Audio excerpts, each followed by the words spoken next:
বাড়ি যাওয়ার পথে খুন হলেন তৃণমূল নেতা। রবিবার সন্ধ্যায় ঘটনাটি ঘটেছে পুরুলিয়ার বড়াবাজার ব্লকের কাশবহাল এলাকায়। জানা গেছে, পুরুলিয়া জেলা পরিষদের সদস্য তথা তৃণমূল নেতা প্রতুল মাহাতো বড়াবাজার থেকে ঔষধ কিনে বেড়াদা গ্রামে ফিরছিলেন। সেই সময় ঝাড়খণ্ডের একটি গাড়ি তার গাড়িকে ওভারটেক করে। এরপরেই সেই গাড়ি থেকে চারজন যুবক বেরিয়ে এসে তাকে প্রহার করে। ঘটনাস্থলে লুটিয়ে পড়েন প্রতুলবাবু। স্থানীয় বাসিন্দারা তাকে উদ্ধার করে বড়াবাজার ব্লক প্রাথমিক স্বাস্থ্যকেন্দ্রে নিয়ে গেলে চিকিৎসক তাকে মৃত বলে ঘোষণা করে।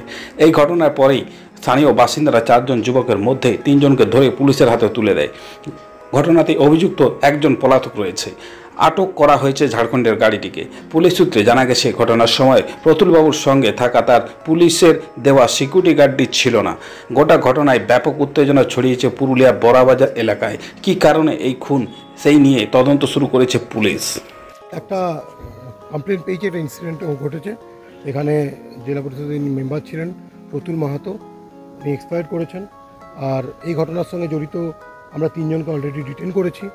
আমরা পুরো ঘটনা তদন্ত করে দিচ্ছি। ঘটনাটা আমাদের বড়াবাজার থেকে ওষুধ কিনে নিয়ে যাচ্ছিল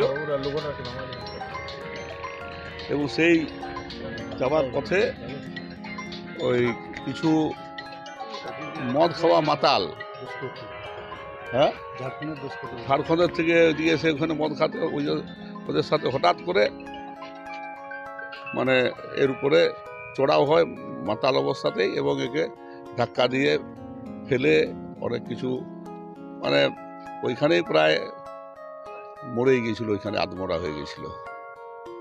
হাসপাতালে নিয়ে এসে ওরা ডিক্লেয়ার করেছে। এখনো পর্যন্ত যারা ওইসব কাজ করেছে তাদেরকে পুলিশ অ্যারেস্ট করেছে, তাদের গাড়িকেও অ্যারেস্ট করেছে। ওরা চারজন ছিল, চারজন কি পাঁচজন জানি না, তো চারজন অ্যারেস্ট হয়েছে এখনো পর্যন্ত। এবং ওরা কি জন্য এসেছিল, কেন এসেছিল, সেটা ইনকোয়ারির ব্যাপার আছে। না না, কোনো রাজনৈতিক বলে আমরা এখনো পর্যন্ত মনে করছি না। তারপরে কি হয়েছে যাচ্ছে সেটা ইনকোয়ারি বলতে পারবে। এই মুহূর্তে কোনো রাজনৈতিক চিন্তা ভাবনা নিয়ে হয়তো হতে পারে যে কিছু লোককে দিয়ে, এই এলাকাতে কিন্তু ভালো একজন সংগঠক ছিল, তাই হতে পারে যে সুপারি হয়েছে, হতে পারে, কিন্তু সেটা ইনকোয়ারি ছাড়া আমি বলতে পারবো না।